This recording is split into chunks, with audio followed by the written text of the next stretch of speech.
تو مجھے جتنا یقین ہے نا کہ یہ آزادی کے نام پہ کس طرح لڑکیوں کو برباد کیا جا رہا ہے، اتنی معلومات شاید آپ کو نہیں ہو. صرف لیبل ہے اسکرٹ پہننا اور بغیر اس یعنی فٹنگ کے کپڑے اور یہ سب، مردوں کے ساتھ اختلاط اور گھر میں کوئی روک ٹوک نہیں ہے. انہوں نے کہا اس آزادی سے برباد عورت ہو رہی ہے. اس نے کہا میں نے یہ بہت ظاہر ہے وہ تو اس فلم انڈسٹری سے اس کا تعلق ہے نا بڑا گہرا. انہوں نے کہا یہ میں نے اپنی آنکھوں سے دیکھا ہے، یہ سب بکواس ہے. وہ کہتی ہے کہ میں تو اس پورے عمل سے گزر کے یہاں تک پہنچی ہوں. میں لڑکیوں کو کہتی ہوں گھر کی چار دیواری سنبھالو، جا کے نہ ہو اس فیلڈ میں، گھر کی چار دیواری سنبھالو، یہ برباد کر دیں گی تمہیں یہ زندگی. تو جن کو اللہ نے سمجھ دی ہے نا، عقل دی ہے، وہ یہ سب چیزیں جانتے ہیں. عقل ہی اندھی ہو جائے، انسان اپنی آنکھوں پہ پٹیاں باندھ لے تو پھر تو اس کا کوئی حال نہیں. تو میں یہ عرض کر رہا تھا کہ اگر سوسائٹی کو فالو کرو گے، سوسائٹی SOCIETY، اگر اس کو فالو کرو گے آپ، تو پھر یہ ہوگا کہ ماؤں کے پیٹ میں بچیاں قتل ہوں گی. عرب کیا کرتے تھے، ان کو پریگننسی گرانا نہیں آتی تھی اور یہ پتہ بھی نہیں چلتا تھا کہ ماں کے پیٹ میں بیٹی ہے یا بیٹا، الٹرا ساؤنڈ کا کوئی سسٹم نہیں تھا، تو وہ انتظار کرتے تھے پیدائش کا. جب پیدا ہو گئی، بیٹا ہے تو ٹھیک ہے، بیٹی ہے تو کیا کرتے تھے، دفن کراتے تھے جا کے. میں نے وہ قبرستان مکہ میں دیکھا ہے جہاں بیٹیوں کو زندہ دفن کیا جاتا تھا. اور آپ دیکھیں کوئی معجزہ کیا ظاہر ہوا ہے کہ وہ سعودی عرب نے تو آپ کو پتا ہے تمام نشانیاں ختم کر دی، کہیں بلڈنگ بنا دی. مفتی تقی عثمانی صاحب تو ایک دفعہ رو پڑے تھے بیان کرتے ہوئے کہ اللہ تعالیٰ ان کو ہدایت دے، جو ہمارے پیغمبروں کے اور صحابہ کرام کی یادگاریں تھی بھائی، اس کو تو محفوظ، یہ تو ہمارا بڑا 1400 سال سے امت نے محفوظ رکھا ہوا، اس کو تو کم از کم ضائع نہیں کرنا چاہیے. توحید کے نام پہ، توحید بہت اچھی چیز ہے، تو آپ ان جگہوں پہ شرک نہ ہونے دیں، بالکل ہی وہ جگہ ہی مٹا دینا. امت پاگل تھی جو 1400 سال سے ان کی حفاظت کر رہی، وہ سارے مشرک تھے کہ جو حفاظت کرتے آ رہے تھے. تو ایسے بہت ساری ہماری تاریخی مقامات تھے جو ختم ہو. احد پہاڑ کی جو وہ پہاڑی ہے جہاں سے عبداللہ ابن جبیر رضی اللہ تعالیٰ عنہ کو نبی نے چھوٹے سے ٹیلے پہ بٹھایا تھا نا کہ یہاں سے خالد ابن ولید حملہ کر سکتے ہیں تو تم یہاں بیٹھو، وہ ٹیلا آج تک موجود ہے.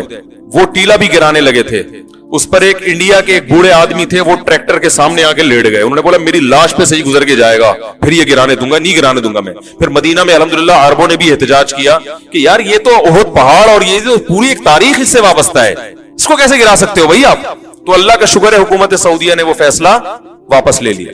مسجد نبی کی توسیع میں یہ ہونے لگا تھا کہ محراب سے آگے بڑھائی جائے. جو مسجد نبی کا جو محراب ہے نا، آپ کو پتا ہے رسول اللہ صلی اللہ علیہ وسلم جہاں کھڑے ہو کر نماز پڑھایا کرتے تھے، جب مسجد نبی کی توسیع ہوئی ہے تو پھر ایک صف آگے بڑھا دی گئی، پھر ایک صف آگے بڑھا دی گئی. تو حضرت عثمان رضی اللہ تعالی عنہ جہاں نماز پڑھایا کرتے تھے، اس کے بعد مزید فرنٹ سے مسجد نبی کو بڑھایا نہیں گیا.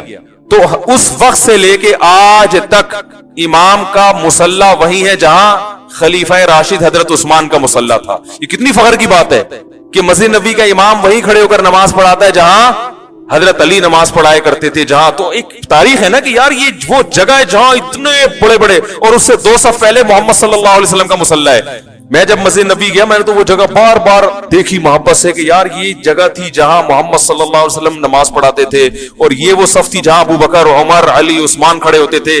تو اس سے ایمان بڑھتا ہے. آپ وہ جگہ ہی غائب کر دیں. تو ہوا یہ تھا کہ ارادہ یہ ہوا تھا کہ فرنٹ سے بڑھایا جائے، اور دلیل یہ تھی کہ بھائی نبی کے بعد بھی تو فرنٹ سے صحابہ نے بڑھایا نا، بڑھایا لیکن اب 1400 سال سے اس میں اضافہ نہیں کیا. اب وہ ایک تاریخی حیثیت بن گئی ہے اس کی. تو الحمدللہ اہل مدینہ نے اس پہ بھی احتجاج کیا، انہوں نے کہا فرنٹ سے نہیں بڑھنے دیں گے، پیچھے جتنی مرضی بڑھا لو، فرنٹ وہی رہے گا جو حضرت عثمان اور علی رضی اللہ عنہما کے دور میں تھا. تو سعودیہ کے بہت سے کام اچھے بھی ہیں لیکن کچھ کام ایسے ہیں جن پر علماء کو تحفظات. تو میں وہ عرض کر رہا تھا کہ وہ جو قبرستان تھا جہاں بیٹیوں کو زندہ دفن کیا جاتا تھا، وہ بھی 1400 سال سے امت نے ایک چار دیواری کر کے اس کو محفوظ کیا ہوا تھا. تو حکومت نے ابھی ماضی قریب میں اس کی کوشش کی تھی. وہاں ایک پٹھان مزدور تھے، انہوں نے مجھے یہ پورا واقعہ سنایا. انہوں نے کہا ہم نے اپنی آنکھوں سے دیکھا ہے کہ وہاں پر جو ہے نا روڈ بنانے کی گورنمنٹ نے کوشش کی تو پوری ایڑی چوٹی کا زور لگا لیا. اللہ کی طرف سے کچھ معاملات ایسے ہوئے کہ وہ جگہ کھودتے تھے، پتہ نہیں کوئی خون نکلنا شروع ہو جاتا تھا، کیا ہو جاتا تھا، وہ نہیں بنا سکے وہاں پہ. تو مجبوراً اب آپ وہاں جائیں گے نا، آپ دیکھیں گے روڈ، یہ چھوٹا سا میدان ہے جہاں بچیوں کو زندہ دفن کیا جاتا تھا، تو روڈ اس سے گھوم کے جا رہا ہے. آپ خود کہیں گے کہ یار سیدھا جانا چاہیے تھا نا، لیکن وہ تھوڑا سا کرو ہو رہا ہے، ایسے گھوم کے جا رہا ہے. تو صاف پتہ چلتا ہے کہ یہ جو ہے وہ جان کر نہیں کیا گیا، مجبوری میں کیا گیا ہے. تو وہ قبرستان, اس سے پتا چلتا ہے کہ اللہ نے اس قبرستان کو باقی رکھا ہوا ہے کہ جو لوگ حقوق نسواں کی بات کرتے ہیں, لڑکیوں کے حقوق کی بات کرتے ہیں, تو انہیں یقین آ جائے اس قبرستان کو دیکھ کر کہ عورت کو حقیقی معنوں میں حق صرف اسلام نے دیا ہے. ابھی بھی یقین نہیں آئے تو جاؤ ان ملکوں کے حالات جا کے دیکھو جہاں اسلام نہیں ہے. آج بھی وہاں پر بیٹی کو زندہ ماں کے پیٹ میں مارا جا رہا ہے. دفن اس لیے نہیں کیا جا رہا کہ اب دفن کی ضرورت نہیں ہے, ماں کے پیٹ میں ہی جب پتا چل جاتا ہے کہ بیٹی ہے تو وہی مار دو اس کو, کیس بھی نہیں بنے گا. ٹھیک ہے, انڈیا میں قانوناً جرم ہے یہ, یعنی قانوناً لا میں اس کی اجازت نہیں ہے, لیکن بات یہ کہ جب آپ نے ایک ایسا ماحول پیدا کر دیا تو لوگ تو پھر اپنے آپ کو مجبور سمجھیں گے نا. ماحول تو آپ نے یہ بنا دیا کہ بچے بوجھ ہیں, پھر ان کی شادیوں میں مشکلات, پھر جہیز کی رسومات, اور پھر اس کی ایجوکیشن, اور پھر آزادی اتنی ساری. جب لڑکیوں کو آزاد کریں گے تو لڑکوں کو فری میں جب اپنی خواہش پوری ہوگی بیوی نہیں بنائیں گے, تو ماں باپ اس پہ ہے کہ بوائے فرینڈ تو مل جائے گا میری بچی کو 15 سال میں, اچھا آدمی نہیں ملے گا, یہ ایک الگ ٹینشن. تو پھر وہ کیا کریں گے, زندہ دفن کریں گے اس کو, وہ اس کو ماں کے پیٹ میں ماریں گے.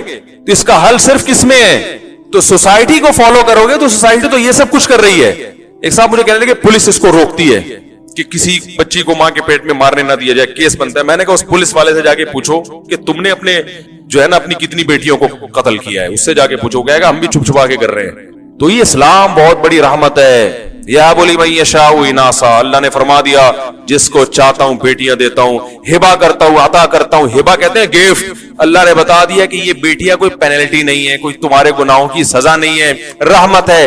ہبا کرتا ہوں, گفٹ کرتا ہوں. اس کو گفٹ تو تحفہ سمجھ کے لیا کرو. اے اللہ تحفہ سمجھ کے لیں گے تو بوجھ بنتی ہے, اللہ نے کہا کوئی بوجھ نہیں بنے گی. بھائی تم پالو بچپن میں تمہاری آنکھوں کی ٹھنڈک, اور ٹینشن کون اٹھائے گا, جو اس سے فائدہ اٹھائے گا. فائدہ باپ نہیں اٹھاتا, باپ بھی اٹھاتا ہے لیکن زیادہ فائدہ سسرال اٹھاتا ہے. تو یہ اس کی ٹینشن ہے. جہیز نہیں ہے اسلام میں, نبی نے اپنی کسی بیٹی کو جہیز نہیں دیا. مہر ہے, مہر. مہر کس کے ذمے ہے, شوہر کے ذمے ہے. اگر جہیز اسلام میں ہوتا تو یہ کیسی حماقت کی بات ہے. ایک طرف ہم کہتے ہیں مہر کے بغیر نکاح نہیں ہوتا, تو نکاح نامے میں مہر لکھا ہوا 50,000, ایک مثال دے رہا ہوں, اور لڑکی سے جہیز کتنا لے رہے ہو, 5 لاکھ کا. تو یہ کامن سینس کی کوئی بات بنتی ہے؟ ابے 50,000 دے کے تو لے 5 لاکھ روپے آئے, یہ کون سا قانون ہے بھائی؟ نہیں آ رہی سمجھ میں تو رہنے دو یار, یہ کوئی کھوپڑی میں آتی ہے بات. ایک صاحب مجھے کہنے لگے فجر کے بعد سونا پسندیدہ نہیں ہے اسلام میں, اس کی کیا دلیل ہے؟ میں نے کہا اگر فجر کے بعد سونا پسندیدہ ہوتا تو فجر میں اللہ اٹھواتا کیوں؟ سونے کے لیے اٹھوایا ہے. ارے ہمیں اللہ کہہ رہے آج فجر ابھی 6 بجے ہو رہی ہے نا, تو 5:45 بجے اٹھا رہا ہے اللہ تعالیٰ, اس لیے کہ تاکہ دوبارہ سو جاؤ. تو یہ دنیا میں کوئی ایسا قانون دیکھا ہے کہ آپ کو اس لیے اٹھایا جا رہا ہے تاکہ 15 منٹ میں دوبارہ سو جائے؟ فجر کی نماز اس وقت رکھی اس لیے گئی ہے کہ اب یہ اٹھنے کا ٹائم ہے, اب اٹھو, اب کاموں پہ جاؤ نماز پڑھ کے. تو کچھ چیزیں ہوتی ہیں تھوڑی سی کھوپڑی استعمال ہو تو وہ سمجھ میں آ جاتی ہیں. ہاں رات کو کسی کو نیند نہ آئی ہو یا کوئی نائٹ ڈیوٹی کرتا ہو وہ ایک الگ مسئلہ ہے. تو خیر, تو 50,000 روپے جہیز دے رہے, مہر دے رہے ہیں. حالانکہ اسلام میں مہر میں بھی پتہ ہے کیا قانون ہے؟ مہر مثل. مہر مثل میں ہوتا ہے لڑکی کی خوبصورتی, اس کی ایجوکیشن, اس کا خاندان, اور اس کماری ہے یا طلاق یافتہ, ان تمام چیزوں کو دیکھ کر اس کے حساب سے مہر رکھا جائے. اور یہ مہر مارکیٹ میں یہ صرف اربوں میں رہ گیا ہے, اور افغانیوں میں, انڈین پاکستانیوں میں یہ مہر ختم. اب مہر کیا ہو رہا ہے؟ 25,000, 10,000, وہ بھی موجل بعد میں ادا کیا جائے گا. ایک صاحب میرے پاس آئے کہ میری بیوی کا مہر 25 روپے تھا, اس کا انتقال ہو گیا ہے تو میں دے سکتا ہوں. بوڑھے آدمی تھے. میں نے کہا 25 روپے؟ کہہ رہے ہیں یار 1948 میں شادی تھی, 25 روپے کی بڑی ویلیو تھی. میں نے کہا اب اس تکلف کی کیا ضرورت ہے یار, خام خواہ میں مہر بھی دے دو گے اور آخرت میں سوال بھی نہیں ہوگا ہے. تو اب نہیں دو تاکہ آخرت میں سوال تو ہو نا. 25 روپے دو بھی دو گے اور آخرت میں اللہ پوچھے گا کہ یار یہ 25 روپے کیا ہے, تو آپ کہو گے بھائی طے یہی ہوا تھا. تو فرشتے کچھ کہیں گے, پھر بولیں گے جب طے یہی ہوا تو ہم کیا کریں بھائی, اب تو یہی طے ہوا. کیا خیال ہے؟ میں نے کہا چھوڑے نہیں دیں, تھوڑا سا چترول بھی کھا لیں تاکہ بیوی تھوڑی سی خوش ہو جائے گی. تو 50 اچھی خاندانی لڑکیاں ہیں, مہر کیا ہے 50,000, 20,000. لڑکا کما رہا ہے 2 لاکھ, 3 لاکھ, 4 لاکھ, مہر کیا رکھ رہا ہے؟ ارے 1 مہینے کی تنخواہ تو کم از کم. مہر کا تو بنیادی مقصد تھا کہ تمہاری جیب سے جب خرچہ ہوگا تو ایک تو یہ پتا چلے گا تم واقعی انٹرسٹڈ ہو شادی کرنے میں, فری پھوکڑ میں نہیں. فری پھوکڑ میں تو ہر آدمی ہر چیز قبول کر لیتا ہے, روکڑا جیب سے نکلے گا تو پتا لڑکی کے باپ کو یقین ہو جائے گا ہاں بھائی یہ انٹرسٹڈ ہے اور یہ رکھنے کے لیے کر رہا ہے, چھوڑنے کے لیے نہیں کر رہا. تو کم از کم 1 مہینے کی تنخواہ تو رکھو میرے بھائی, کم از کم, مرے سے مرا. ایک مہینے کی تنخواہ تو دائیں بائیں ہلے نا, کچھ ہو گیا یار, کچھ ہوا ہے, ایسے 25,000 روپے 1,500 روپے یہ مہر چل رہے ہیں مارکیٹ میں. اور لڑکی والے دے کے آ رہے ہیں 5 لاکھ کا جہیز, کم از کم غریبوں کی بات کر رہا ہوں میں. اور پھر جو الگ ساری زندگی سسرال سے دب کے رہنا, یعنی لڑکی والوں کا سسرال سے دب کے رہنا داماد سے, وہ داماد جوتے کی نوک پہ رکھ رہا ہوتا